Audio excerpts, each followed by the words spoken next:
Welcome back to another episode of Rock Boys Football. Top 10 players for this Wisconsin program heading into 2024. Dill, a lot of new additions through the transfer portal. A lot of guys that, quite frankly, you think are going to take that step in 2024. When Luke Fickell took this job in Madison, I think a lot of people are really excited. And I think a lot of people fail to recognize that Luke Fickell is a program builder. I don't think it was going to be a year one, snap your fingers, this team wins 11, 12 games. And Wisconsin's going to do it the right way. And I think you're going to see a massive step from this team from 2023 to 2024. Really excited to get into the top 10. Before we do it, as always, just want to say thank you to you guys. And it's been just an absolute blast working through these programs, taking deep dives. The amount of support you guys have shown it truly means the world. If you guys do enjoy the content, consider subscribing to the channel. Much more importantly, from the Wisconsin fans listening to this one, let me have it in the comment section. Like, I left a lot of good players off this top 10 list. Let me know some players I'm sleeping on. I always learn a ton from you guys in the comment section. Without further ado, Dill, let's get into this list and let's talk about just a few of my guys that I didn't put in the top 10 list, but would have felt, quite frankly, just sick to my stomach if I had not included them. You see the names on the screen. I'll kind of give you the T-box here. What player you want to highlight? I mean, it's got to be James Thompson Jr. I just don't see he's not a top 10 player on this Wisconsin team. My list, I had him number 5. I thought towards the end of the year when you started to see him get rolling, such a good athlete, such a dynamic playmaker in that middle, really, really disruptive in terms of how he gets after the quarterback. And again, were the sack numbers there? Maybe not quite what you want to see, but just how disruptive he was, how effective he was pushing pockets. I thought he was a really, really good player for them. I don't see a world that he's. Yeah, I agree. Like, that one felt not good to leave him off the top 10, but as I did some research on some of these transfer portal additions, like, there's some guys that just squeezed him out of the top 10. And you look at James Thompson Jr., he was a guy that really played well towards the end of the year. This is could very well be a top 10 player on this Wisconsin team. My shout out is Tackett Curtis. And I don't know if it's going to click for him in 2024. I trust Luke Fickell to get the best out of this kid. And I'll say this, if Tackett Curtis, that flip switches in his head, you're looking at an all-conference linebacker. And I think USC fans would certainly vouch for that deal. Him getting out of that USC defensive coaching staff, I think, could be massive for Tackett Curtis. His development down immensely. I mean, getting into the Luke Fickell system and how well he's done developing guys. And he hasn't, frankly, coached many guys talented as Tackett Curtis. No. I mean, at Cincinnati, he had to mold guys up from that three low 4-star kind of kid into a pro guy. And he did it really consistently. And you kind of saw Tackett Curtis, the athleticism's there. He's just got to learn how to play football, and no better guy to do it than Luke Fickell and the staff. Last shout out I want to make, true freshman Dylan Johnson, and this is just the wrestling fan in me here. And Dylan Johnson's 3-time state champ on the wrestling mat, heavyweight. Luke Fickell loves his wrestlers. I don't know if it's going to happen in 2024, but that's a cat that I'm very excited about. Hey, 3-time state champ in the state of Illinois. That's some big-time wrestling. All right, let's get into the top 10. Wanted to give a little love to my wrestlers there. Luke Fickell, big wrestling fan as well. Still top 10. Number 10, R.J. Delancey III, coming from Toledo. This was the guy that squeezed out James Thompson Jr. I had a whole slide on James Thompson Jr., pass rush win rate, quarterback hurries, and I deleted it. You look at R.J. Delancey III and Quinyon Mitchell, first-round NFL draft pick for Toledo last year. He got all the love. You watched Toledo play. Those cornerbacks were so elite, and R.J. Delancey III was one of them. 28 tackles, 1 interception, 10 pass breakups. The number I want to focus on, a 37% completion percentage when targeted, only had 24 targets. People were not going after R.J. Delancey very often. You look at Ricardo Hallman, who we're going to talk about a little bit. He's a little higher on the list. And R.J. Delancey III, I think you might have 2 really, really good cornerbacks in this Wisconsin secondary room. Fired up for that kid. Number 9, Dylan, a guy that you really liked a lot. I think you had him a little higher as well. Jake Chaney, 80 tackles, 7 tackles for loss, 3 sacks, second on the team in tackles.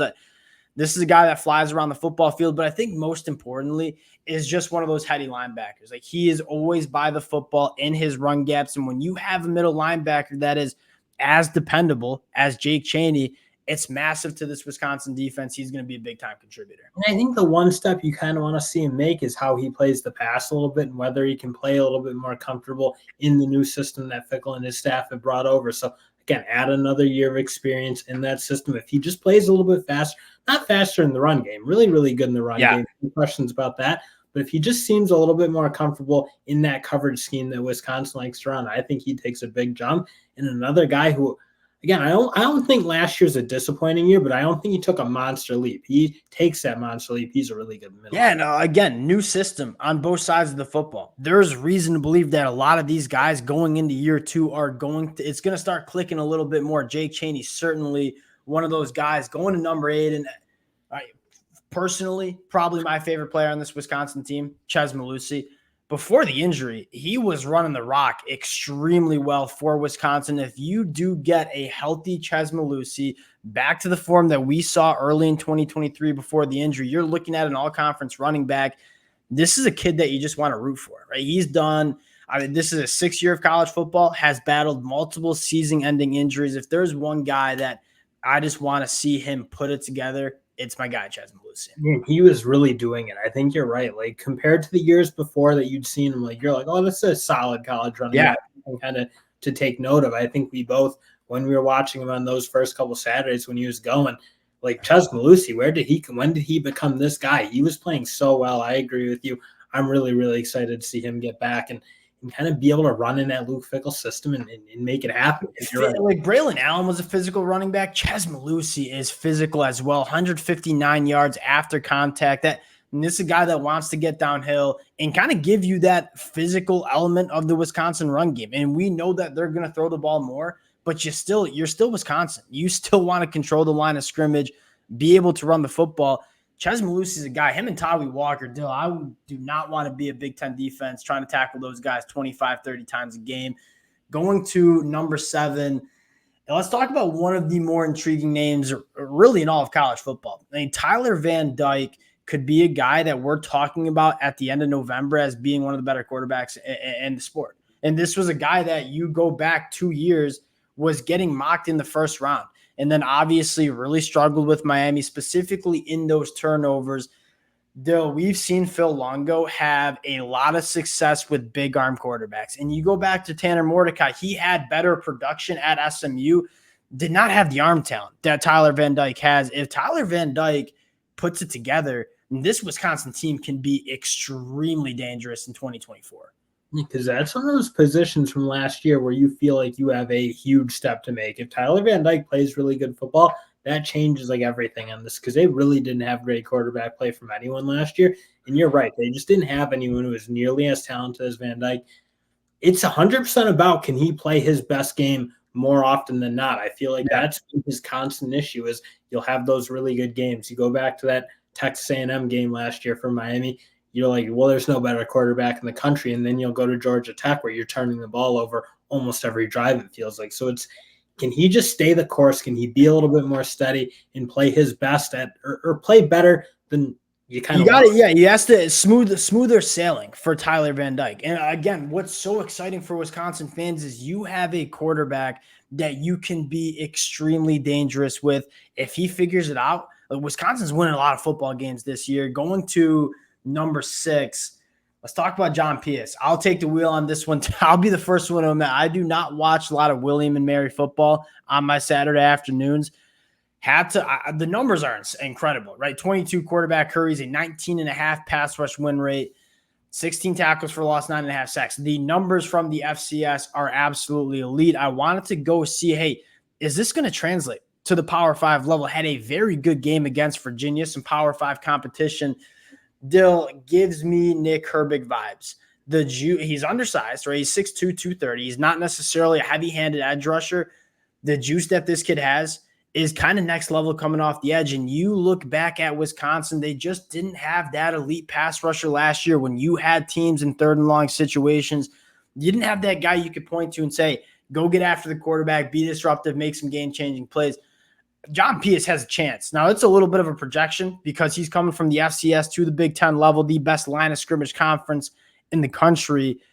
But if he puts it together and he translates, this is going to be a difference maker for Wisconsin on the defensive side of the football. Going to our top 5, the guy that you thought I was a little too high on, so I'll give you your angle on Jaheim Thomas. How are you feeling about him coming in at number 5? I mean, it comes down to me. Can he kind of go from being just a really solid middle linebacker to being like a great middle linebacker? Because I don't think you've quite seen that level of production where, again, the stats are really, really good. He doesn't make a ton of mistakes, but he doesn't feel like he's impacting the game like someone like an Edrin Cooper, let's say, from Texas A&M, where he's everywhere. He's making high-impact plays. Again, Jaheim Thomas is really, really solid. Luke Fickell, obviously very familiar with him from the days of Cincinnati. But I'm still kind of think you're looking for him to take that jump and be like, well, this is a no doubt day 1, day 2 type pick. So when I had him at number 5, you look at the other Wisconsin linebackers, barring Tackett Curtis, who is a freak. I think Jaheim Thomas brings another level of athleticism to that linebacker spot. And I'm probably agreeing with you that you want to see him have a little bit more impact plays, but a lot of different ways you can use him a little bit better in coverage than a guy like Jake Chaney. He's longer. He's a little bit more fluid. Always finds the football. I mean, he led this team, led Arkansas last year in tackles, can come and rush the passer as well. I think there are a lot of ways you can incorporate him in your defense more than just being an off-ball linebacker. That's what excites me the most. And I agree. I think there's a step that needs to be taken. You want to see him play explosive, like be able to get downhill and be like that. Not that thumper necessarily, but be able to make more plays around the line of scrimmage. I feel like there were some moments where it felt like, well, he's racking the tackles up for sure, but they're 4 or 5 yards back into their defense. To me, I think there is that next level to get to where he's playing a little bit more explosive, playing a little bit faster and more downhill in some of the ways when you see those really dominant college linebackers playing. I'm hoping he takes that step. Number 4, this is your guy, Riley Mahlman. I'll just give you the T-box. Yeah, I love Riley Mahlman, and that's been something I think's been a little bit underrated for Wisconsin and kind of their struggles maybe as of late. I don't think they've had that dominant offensive line play. Even last year, Braylon Allen had to do a lot of felt like make plays in the backfield, shake guys off, and then make a play in the run game. I think you need to get back to having guys like Riley Mahlman who can just run guys off the ball, be really, really solid in pass pro. Again, that's probably not his specialty. He's solid in it for sure, but not the athlete maybe that you'll see some of these tackles around the country. When you want to line up and run the ball and be able to be physical, I don't think there's any better guy. He's an old school Wisconsin offensive lineman. And you said it best. You want to see Luke Fickell, Phil Longo come to Wisconsin, modernize this offense, right? Become a little bit more explosive. We don't want to be falling asleep Saturday afternoons, but you're also Wisconsin and you're recruiting road grading offensive linemen. You still want to be able to impose your will. I will say that for 42 first down catches, I don't think Riley Mahlman was running any routes for Wisconsin. So I think those numbers are for the next guy we have talking about, and that is Will Pauling, Dale. Number 3 player on this Wisconsin team, largely the wide receiver. Not largely. He was the wide receiver 1 for Wisconsin. When Wisconsin needed a play, it was going to Will Pauling. And I think what's so exciting about Will Pauling, a lot of different ways you can get him involved. I think he excels in that short intermediate route tree where he's creating separation and then creating after the catch. It's going to be massive for Tyler Van Dyke. You go back to last year, Xavier Restrepo, their slot wide receiver at Miami, was kind of Tyler Van Dyke's go-to guy. Tyler Van Dyke's a guy that if the throws are there, he's going to make them. He's not necessarily the best at anticipating throwing windows, but when you give him a throw, he's going to make it. He's got some big-time arm talent. Will Pauling's one of those guys that he's going to give you throws, and I think he's going to lean heavily, or Tyler Van Dyke's going to lean heavily on a guy like Will Pauling. I think this is a wide receiver that can go well over 1,000 yards. Yeah, I mean, just an unbelievable route runner. I mean, that his ability to work in the middle and one-on-one kind of situations, just uncoverable, it felt like, for the most part. Yeah. Big plays after the catch. I think that's another part you kind of mentioned. So that combination of being an elite route runner with that ability to make plays after the catch, he should have a huge year. I think he was awesome. One of the things that I'm most excited for is Tyler Van Dyke gets the ball. Like, the ball goes from point A to point B very quickly. And you couldn't really say the same thing for Tanner Mordecai. And what I'm trying to get at is Tyler Van Dyke's going to get Will Pauling in space a little bit more, right? Defenders are not going to have the opportunity to close and tackle Will Pauling right when he's catching the football. So even more opportunity for Will Pauling to operate after the catch. Again, you said it best, one of the best route runners in the country. Going to our top 2 players, and I said Ches Malusi is my favorite player on Wisconsin. My second favorite player on Wisconsin, Hunter Wohler. This is a guy that you just want in your locker room. And I don't mean that to say he's not a good football player, but you can kind of tell that he's the heart and soul of this defense. This kid just flies around the football field. 120 tackles from the safety position, 2 interceptions, 6 pass breakups, only a 7% missed tackle rate. Dill, it's so hard to find safeties that routinely make tackles in space. Hunter Wohler's that guy. He can get it done in pass coverage as well. 28 run stops is an incredible number for a safety. I love everything about this kid, and I think he is in for another massive year for Wisconsin. Yeah, and not that much more to add. I mean, you just kind of said it. Just a guy who, wherever he needs to be, that's where he is. He's anticipating where he's supposed to be. Just that prototypical elite safety who just can do it everywhere. Just so smart. And the versatility is so big in the Big Ten. Like, you look at the modern era of the Big Ten, especially without the Big Ten West anymore, you're going to be playing a lot of different teams. So there's going to be one game where you're playing the Washington Huskies or USC or the Oregon Ducks. They're going to be spreading you out. You need Hunter Wohler to operate in space. He certainly can do that from the safety spot. The next week you have to go on the road to Kinnick Stadium and play Iowa. That's just going to run the football with 2 tight ends. Maybe they'll throw a couple passes in there. You have a safety that can come up to the box and make tackles and be physical as a tackler. This is a guy that I think is perfect for the Big Ten and just a chess piece for this Wisconsin defense. Going to my number 1 player, shouldn't come as a surprise, Ricardo Hallman. And anytime you lead the country in interceptions, you're going to be high on a list.